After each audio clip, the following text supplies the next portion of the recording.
Hello students, welcome back to the School of Physics. Ami class 12 or electrostatics topic to পঢ়ি আছিলো ইয়াত আমি previous যে তোমাৰ ভিডিও আছিল তাত আমি Coulomb's law বিষয়ে পঢ়িছিলো তাৰ স্টেটমেন্ট লগতে Coulomb's law তা আমি ফ্যাক্টৰ ফৰ্মত ৰিপ্ৰেজেন্ট কৰিছিলো কোনোবাই যদি হে ভিডিওটো চোৱা নাই মই ডেসক্ৰিপচনত লিংকটো দি দিছো গৈ পিনি ভিডিওটো চাই লবা তেতিয়াহে পিছৰ যেটো আজি ডিসকাশন কৰিম পিছৰ কথাখিনি ভালকে বুজিব পাৰিবা আজি মই স্টাৰ্ট কৰো আজি টপিক খিনি আজি ফাৰ্স্ট টপিক আমি ডিসকাশন কৰিম লিমিটেশনস অফ Coulomb's law এতিয়া Coulomb's law লিমিটেশন বা ড্ৰবেক্স আমি কোৱা পাৰো কি কি থাকিব পাৰে এতিয়া ইয়াত মই নোট ডাউন কৰি থৈছো already so it is applicable for point charges only first point ta mane Coulomb's law to okol point charges kesate applicable hobo ete kotha ahile point charge mane ki ami jibur charger bikhoye kotha pati aso ami duta charge loislu tahator etu ubot force apply korisile electrostatic force tar par ami statement uliaisilu hebur hoise point charge eta point charge mane hobole hole ki hobo lagibo sabal manke dhorilo etu eta charge q1 jikno positive charge dhorisu ধৰিলা এইটো এটা charge ধৰিলা negative charge ধৰিছো দুটা charge আছে এটা object অ্যাট্ৰাকটিভ force থাকিব that is ইলেক্ট্ৰোস্ট্যাটিক force ধৰিলা হেতি ৰৈ আছে ঠিক আছে এতে এটা পইণ্ট চাৰ্জ বুলি তেতিয়াহে কব যেতিয়া এটা মাজত এটা ডিসটেন্স আছে হয়নে ডিসটেন্স আছে ডিসটেন্স ধৰিলা স্মল r ডিসটেন্স আছে যদি with respect to the distance between the charges মানে এহেতৰ দুটাৰ মাজত ডিসটেন্স তো আছে স্মল r ইয়াতকে যদি এহেতৰ সাইজ টু q1 আৰু q2 চাৰ্জ দুটাৰ সাইজ টু নেগলিজিবলি স্মল হয় একেবাৰে হৰু হয় as compared to this r তেতিয়ালে আমি হেটো কি বুলি কম পইণ্ট চাৰ্জ বুলি কম তোমালোকে বুজি পালা এনেকুৱা চাৰ্জৰ কেছত হে তোমাৰ Coulomb's law কি হ'ব এপ্লিকেবল হ'ব Coulomb's law is applicable only for point charges first point বুজি পালা ক্লিয়াৰ second point চালা it is applicable for stationary charges only so stationary charges ৰৈ থকা চাৰ্জ হয় না আমি জানো যে Coulomb's law statement to কেহপৰ দিয়ে electrostatic force আৰু electrostatic force applicable হয় only for stationary charges যেটা মুভিং চাৰ্জৰ কথা আহি যাব তাত ইলেক্ট্ৰোম্যাগনেটিক ফোৰ্স আৰু বেলেগ বহুত ধৰণৰ ফোৰ্সৰ কথা আহিবগে কিন্তু এতিয়া যেহেতু Coulomb's law electrostatic forceৰ কথা কয় আৰু ম্যাগনিটিউডৰ কথা কয় electrostatic forceৰ আৰু electrostatic force only applicable for stationary charges গতিকে Coulomb's law টো কিহৰ কাৰণে applicable only for stationary charges বুজি পালা that is Coulomb's law is applicable only for stationary charges ঠিক আছে third point to saba the distance between the charges must be greater than nuclear size mane ki size of the nucleus that is approximately আমি first to পাইছো 10 to the power minus 15 meter তাৰ মানে কি কৈছে তোমাৰ এই charge গিটাৰ মাজত ডিসটেন্স টু স্মল r আৰু এই ডিসটেন্স টু 10 to the power minus 15 metre কে বেছি হ'ব লাগিব বা নিউক্লিয়াছৰ সাইজতকে বেছি হ'ব লাগিব যদি নিউক্লিয়াছৰ সাইজতকে বেছি নহয় আমি জানো যে নিউক্লিয়াছৰ ভিতৰত এটা ফোৰ্স এক্ট কৰে that is strong nuclear force আৰু হে strong nuclear force is the strongest force in nature যদি হে আৰৰ ডিসটেন্স টু 10 to the power minus 15 মিটাৰতকে কম হয় তেতিয়ালে কি হ'ব ইহাতৰ মাজত ইলেক্ট্ৰোস্ট্যাটিক ফোৰ্স এক্ট নকৰিব ইহাতৰ মাজত কি এক্ট কৰিব স্ট্ৰং নিউক্লিয়াৰ ফোৰ্স বুজি পালা গতিকে ইলেক্ট্ৰোস্ট্যাটিক ফোৰ্স এক্ট কৰিবলৈ হলে Coulomb's law এপ্লাই হ'বলৈ হলে যেটো ডিসটেন্স চাৰ্জ গিটাৰ মাজত that is small r must be greater than 10 to the power minus 15 meter এইটা পটকে তোমালোকে নোট ডাউন কৰি লোৱা ঠিক আছে তোমালোকে নোট ডাউন কৰিলা এতিয়া আমি কথা পাতো এটা ইম্পৰ্টেন্ট টপিকৰ বিষয়ে টপিকটো হৈছে সুপাৰপজিশন অফ ইলেক্ট্ৰোস্ট্যাটিক ফোৰ্স চাও এতিয়া লৈকে আমি জানো যে দুটা পইণ্ট চাৰ্জ যদি আমাৰ ওচৰত থাকে সেপাৰেটেড বাই সাম ডিসটেন্স ইউজিং Coulomb's law আমি হেভ টু টাৰ ম্যাগনিটিউড উলিয়াব পাৰো ঠিক আছে আমি গম পালো আৰু ভেক্টৰ ফৰ্মত আমি ডাইৰেকশনৰ বিষয়ে গম পালো ঠিক আছে কিন্তু যদি চাৰ্জ দুটাতকে বেছি থাকে তেতিয়া হলে আমি কেনে ধৰণে এপ্লাই কৰিব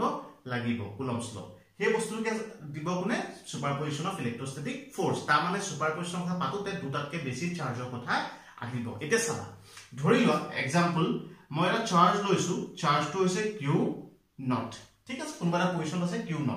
আমি আৰু এটা চাৰ্জ লৈছো দ্যাট ইজ q1 ধৰি লৈছো এহেতৰ মাজত যিটো distance that distance is r1 ঠিক আছে obviously displacement ঠিক আছে এটা q1 এ q0 ৰ ওপৰত ফোৰ্স এটা এপ্লাই কৰিব হয় না এটা আমি ইজিলি লিখিব পাৰি q1 এ যেটো q0 ৰ ওপৰত ফোৰ্স এপ্লাই কৰিছে মই ধৰি লৈছো f1 বুলি ধৰি লৈছো ঠিক আছে ভেক্টৰ ফৰ্মুলা লিখিম কি হ'ব 1/4 pi epsilon into charge of product কিমান হ'ব Q0 Q1 হয় না ডিসটেন্স তো কিমান r1 স্কয়ার হয় না লগতে মই কি দি দিউ ইউনিট ভেক্টৰ দি দিউ r1 cap গতে q1 এ q0 ৰ ওপৰত এটো ফোৰ্স এপ্লাই কৰিছে এইখিনি আমি জানো আৰু যদি কোনবা কনফিউজন লাগিছে আগৰ যেটো ভিডিও তাৰ ডেসক্ৰিপচন লিংক দিয়া আছে হেতু চাই লবা কুলম্বস ল ভেক্টৰ ফৰ্ম তোমালোকে ইজিলি বুজি পাবা ঠিক আছে নেক্সট ধৰি লোৱা যে দুটা আমি চাৰ্জ আছে আমি ইজিলি লিখি দিলু যদি আৰু এটা চাৰ্জ থাকিলে ধৰি লোৱা এডখৰ এটা চাৰ্জ আছে দ্যাট চাৰ্জ ইজ q2 বুলি এটা চাৰ্জ আছে এটা q2 চাৰ্জটো q0 ৰ ওপৰত ফোৰ্স এটা এপ্লাই কৰিব হয় না হে ফোৰ্সটো দেখাবলৈ হলে আমি কোনপিনে ধৰি লৈছো যে ফোৰ্সটো দেখাবৰ কাৰণে আমি ইয়া ধৰি লৈছো যে r2 ইয়ান্তৰ ডিসটেন্স q2 আৰু q0 ৰ মাজত ঠিক আছে তেতিয়া হলে ইয়ান্তৰ ই ফোৰ্সটা এপ্লাই কৰিছে হে ফোৰ্সটো মই ধৰি লৈছো f(2) ঠিক আছে কিমান হ'ব f(2) 1/4 pi epsilon naught into charge gida q0 আৰু q2 মাজত লৈ আছো q0 আৰু q2 and distance কিমান ললো মই r2 আৰু ভেক্টৰ ইউনিট ভেক্টৰ দেখাই দিলে কি হ'ব r2 cap ঠিক আছে ধৰিব পাৰিছা হয় না ঠিক তেনে ধৰে ধৰিলো আৰু এটা চাৰ্জ আছে ইয়াত দ্যাট ইজ q3 চাৰ্জটা আছে আৰু ইয়াৰ পৰা ডিসটেন্সটো হৈছে q3 চাৰ্জটো মই এজিউম কৰিছো দ্যাট ইজ r3 ঠিক আছে গতে q3 টো q0 ৰ ওপৰত ফোৰ্স এপ্লাই কৰি আছে তো ফোৰ্সটো কিমান হ'ব ধৰি লৈছো দ্যাট উইল বি f(3) ফোৰ্সটা এপ্লাই কৰি আছে কিমান হ'ব 1/4 pi epsilon naught into q0 চাৰ্জৰ প্ৰডাক্ট q0 আৰু q3 আৰু তাহাঁতৰ ডিসটেন্স কিমান r3 গতিকে r3 স্কয়াৰ গতিকে ইউনিট ভেক্টৰ দিটো r3 that is r3 cap ঠিক আছে না গতিকে এতিয়া যে তোমালোক কোনবাই কয় q0 ৰ ওপৰত q1 এ ফোৰ্স এপ্লাই কৰি আছে q0 ৰ ওপৰত q2 এ ফোৰ্স এপ্লাই কৰি আছে q0 ৰ ওপৰত q3 এ ফোৰ্স এপ্লাই কৰিছে তেতিয়া হলে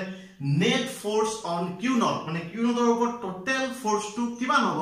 that will be the vector sum of the individual forces applied by the three charges তামনে বুজি পাইছা না q1 এ যিমান ফোর্স এপ্লাই কৰিব q2 এ যিমান ফোৰ্স এপ্লাই কৰিব তিনিটা ফোৰ্স এপ্লাই কৰিছে তিনিটাৰে ভেক্টৰ সাম যেটো ফোৰ্সটা ভেক্টৰ কোয়ান্টিটি তিনিটাৰে ভেক্টৰ সাম এই তিনিটা ভেক্টৰ এটা এড কৰি দিলে মানে যে টোটাল ফোৰ্স হ'ব হেটোই হ'ব q2 ৰ ওপৰত টোটাল ফোৰ্স তাৰ মানে কি কব বিচাৰিছো the net force on q0 ধৰি ল f বুলি মই ধৰি লৈছো which will be f1 plus f2 plus f3 বুজি পালানে তাৰ মানে মই আপোনাৰ স্টেটমেন্টটো কৈ দিছো লিখি থোৱা the net force on a given charge ইয়াত given charge মই কি লৈছো q0 the net force on a given charge is the vector sum of forces মানে forces এটা এইটা কোনে কোনে এপ্লাই কৰিছে exerted on it ইয়াৰ ওপৰত এপ্লাই হৈছে হয় না due to all the other charges এ বাকি চাৰ্জ গিটা এই given charge টোৰ ওপৰত total force গিটা এপ্লাই কৰিছে তাৰ ভেক্টৰ সামটোৱে হৈছে তোমাৰ superposition principle to net force on that on q0 আৰু এই প্ৰচেছটোকে কোৱা হয় superposition principle বুজি পাইছা তোমালোকে ধৰিব পাৰিছা এবাৰ স্টেটমেন্ট কৰিছো the net force on a given charge is equal to vector sum of all the individual forces applied by the other charges in the system and this process is called superposition principle হতকে তোমালোকে note down কৰিবা ঠিক আছে তোমালোকে note down কৰিলা এতিয়া আমি Coulomb's লৰ ওপৰত কিছুমান numericals কেনেকৈ কৰিব লাগে আমি চাম ঠিক আছে মই ফাৰ্স্ট numerical লিখি থৈছো ইয়াতে so two spheres A and B of same size contains charges of 20 microcoulomb and -5 microcoulomb respectively তামানে দুটা sphere আছে sphereৰ এটা চাৰ্জ হৈছে 20 microcoulomb আৰু এটা sphere হৈছে -5 microcoulomb তাৰপিছত কি কৈছে if the two spheres are allowed to touch each other তাৰপিছত কি কৈছে দুটা sphere আৰু কি কৈছে দুটাকে আমি টাচ কৰাই দিয়া হৈছে হয়নে allowed to touch each other and then separated by a distance of 10 cm touch কৰাৰ পিছত 10 cm তাক সেপাৰেট কৰি ৰাখি দিছে তাৰপিছত কি হৈছে what is the magnitude of electrostatic forces between them এহেতৰ মাজৰ electrostatic force টো কিমান আছে কি কলে বুজি পালা নে দুটা স্ফিয়াৰ আছে এটা আছে স্ফিয়াৰ A এটা স্ফিয়াৰ B এহেন দুটাৰ এটা চাৰ্জ আছে 20 মাইক্ৰোকুলম এটা -5 মাইক্ৰোকুলম এহেন দুটা কি কৰিছে প্ৰথমে টাচ কৰি দিছে টাচ কৰি দিয়াৰ পিছত 10 cm ডিসটেন্স নিবিনি ৰখাই দিলে তাৰপা হৈছে যে এতিয়া এহেতৰ মাজত তোমাৰ ইলেক্ট্ৰোষ্টেটিক ফোৰ্সটো কিমান আছে গম পাইছা সো আমি কেনেকৈ কৰিম মই এটা স্ফিয়াৰ লৈছো দ্যাট ইজ স্ফিয়াৰ A আৰু এটা স্ফিয়াৰ আছে that is sphere B sphere A চাৰ্জটো কিমান দিছে তোমালোকক 20 মাইক্ৰোকুলম হয়নে 20 মাইক্ৰোমান তেটো -6 আমি জানো ঠিক আছে স্ফিয়াৰ B টো কিমান তোমাৰ -5 মাইক্ৰোকুলম ঠিক আছে এটা এই স্ফিয়াৰ গিটা যদি টাচ কৰি দিয়া হয় টাচ কৰি দিলে কি হ'ব দুইটা স্ফিয়াৰ যদি মই টাচ কৰি দিও ইকুৱেল সাইজৰ স্ফিয়াৰ বুলি কৈছে হয় না দুইটা স্ফিয়াৰ যদি মই টাচ কৰাই দিও কিমান হ'ব ইকুৱেল সাইজৰ স্ফিয়াৰ বুলি কৈছে যেহেতু টাচ কৰিলে কিমান হ'ব এটাৰ মাজত চাৰ্জটো আমি জানো property of charge or প্ৰথম property কি আছে charges are additive in nature charge বোৰ add হৈ যায় হয় না গতিকে 20 মাইক্ৰোকুলম -5 মাইক্ৰোকুলম যদি আমি জয়েন কৰি দিও এটাত থকা এটাৰ চাৰ্জ বোৰ এটা বডি হৈ গল দুটা জয়েন কৰি দিয়া লগে লগে এটাৰ চাৰ্জ বোৰ কি হৈ যাব এড আপ হৈ যাব এড হৈ গলে কি হ'ব তোমাৰ 20 আৰু -5 এড কৰিলে কিমান হ'ব আমি পাম 15 মাইক্ৰোকুলম হয় না ঠিক আছে দুইটা কম্বাইন টোটাল চাৰ্জ কিমান হ'ব 15 মাইক্ৰোকুলম ইয়াৰ পাছত তোমাক কি কৈছে দুইটাকে আকৌ সেপাৰেট কৰি দিবলৈ কৈছে কিমান সেপাৰেট কৰিবলৈ কৈছে আমাক কিমান সেপাৰেট কৰিবলৈ কৈছে দুইটাকে তোমাক 10 cm সেপাৰেট কৰিবলৈ কৈছে 10 cm সেপাৰেট কৰি দিবলৈ কৈছে হয় না এতিয়া প্ৰতিটা চাৰ্জ কিমান আছে দুইটা যেটো ইকুৱেল চাৰ্জ দুই চাৰ্জটো ইকুৱেলি ডিস্ট্ৰিবিউট হৈ আছে আৰু স্ফিয়াৰ এটা ইকুৱেল হয় গতিকে হেতৰ দুইটাতে কিমান থাকিব সমান সমান চাৰ্জ থাকিব তাৰমানে 15 ক তুমি দুভাগ কৰিলে কিমান হ'ব 7.5 মাইক্ৰোকুলম ইচ হনে ইয়াতো 7.5 মাইক্ৰোকুলম কাৰণ ধৰিব পাৰিছা না এতিয়া আমি কি কৰিব লাগে তোমাৰ ইলেক্ট্ৰোস্ট্যাটিক ফোৰ্সটো উলিয়াব লাগে যেহেতু মই তোমাৰ ডায়াগ্ৰামটো বনাই ললো গতিকে মই এটো কোৱেশ্চনটো মুছি দিব পাৰিম আমি কোৱেশ্চনটো বুজি পাই গলো হয় না এটো 20 মাইক্ৰোকুলম আছে এটো -5 মাইক্ৰোকুলম দুইটা এড কৰিলো 15 মাইক্ৰোকুলম হৈ গল তাৰপৰ সেপাৰেট কৰিবলৈ গলে কোৱেশ্চনটোৰ মতে আমি সেপাৰেট কৰি দিলো চাৰ্জেস ইকুৱেলি ডিস্ট্ৰিবিউট হৈ গল দুটাতে প্ৰতিটা 7.5 মাইক্ৰোকুলম কে চাৰ্জ থাকিলে আৰু তোমাৰ 10 cm হেতৰ ডিসটেন্স ঠিক আছে কথা বুজি পালা কোৱেশ্চনটো মই ডায়াগ্ৰামত দেখাই দিলো গতিকে মই এটো মুছিব পাৰিম ঠিক আছে হল এতিয়া তোমাক আমি কুলম্বস ল এপ্লাই কৰিব লাগে হেতৰ মতে ইলেক্ট্ৰোস্ট্যাটিক ফোৰ্সটোৰ বিষয়ে আমি ক'ব লাগে আমাক কি দিয়া আছে আমি ধৰি লৈছো এটা চাৰ্জ q1 কিমান এটো 7.5 ইকুৱেল আছে হয় 7.5 মাইক্ৰোকুলমটো মই কি লিখিব পাৰো 10 টু দি পাৱাৰ -6 কুলম ঠিক আছে q2 টো কিমান আছে ধৰি লৈছো এটো q2 বুলি ধৰি লৈছো b চাৰ্জটো q2 টো কিমান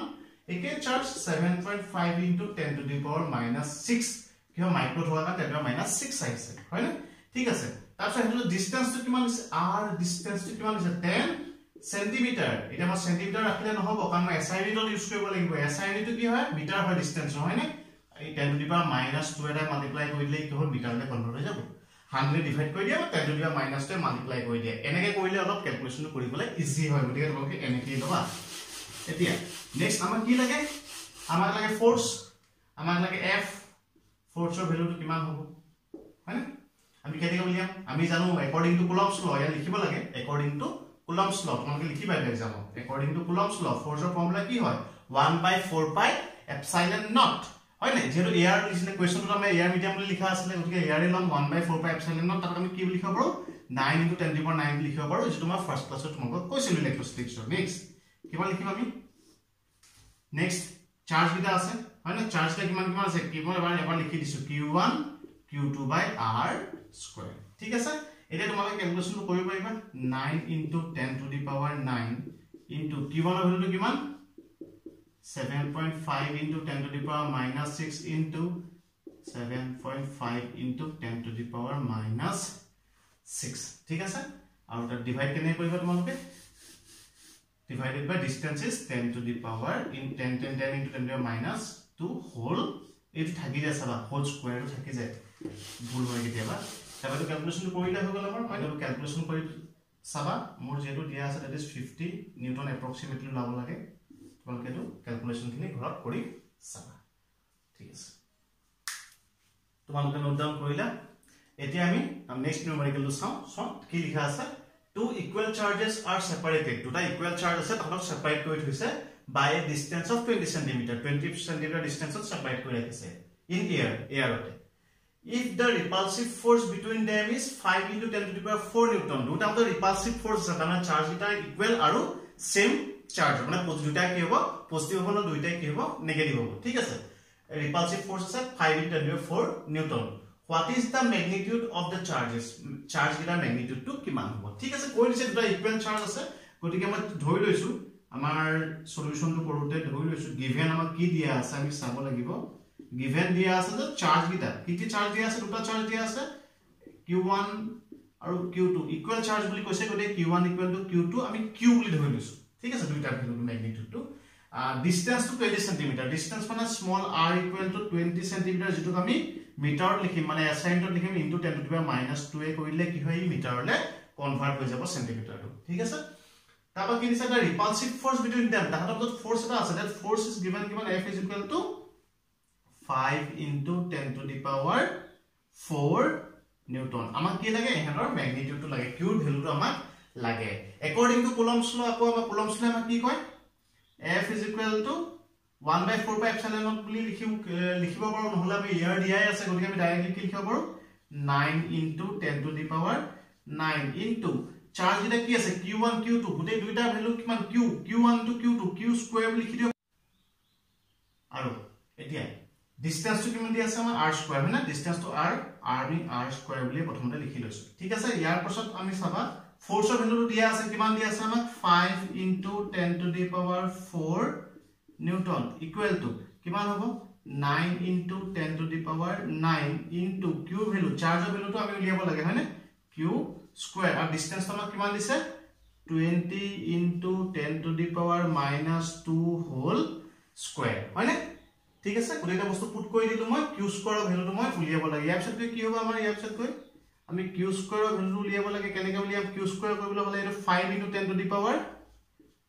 5 into 10 to the power 4 Newton force হয় এটো স্কয়ার হ'ব 20 স্কয়ার হলে কিমান হ'ব 400 হ'ব হয়নে 400 হ'ব into এটো 10 to the power -4 হৈ যাব হয়নে 10 to the power -4 হৈ যাব ডিভাইডেড বাই কিমান হ'ব তোমাৰ এটো 9 into 10 to the power 9 আমি ডিভাইড কৰি দিব লাগে এটো সলভ কৰি দিলে আমি q স্কয়াৰ ভ্যালুটো পাই যাম আমি এপ্ৰক্সিমেটলি কিমান পাম ক'ব পাৰিম নেকি q square equal to 5 into 400 তাৰ মানে এপ্ৰক্সিমেটলি 20 তোমাৰ 2000 by into by 9 into 10 to the power 9 ঠিক আছে ইয়াক সলভ কৰি দিলে আমাৰ এপ্ৰক্সিমেটলি ওলাব আমাৰ 2.2 into 10 to the power -7 column q square equal to that is q square equal to আমাৰ approximately ওলাব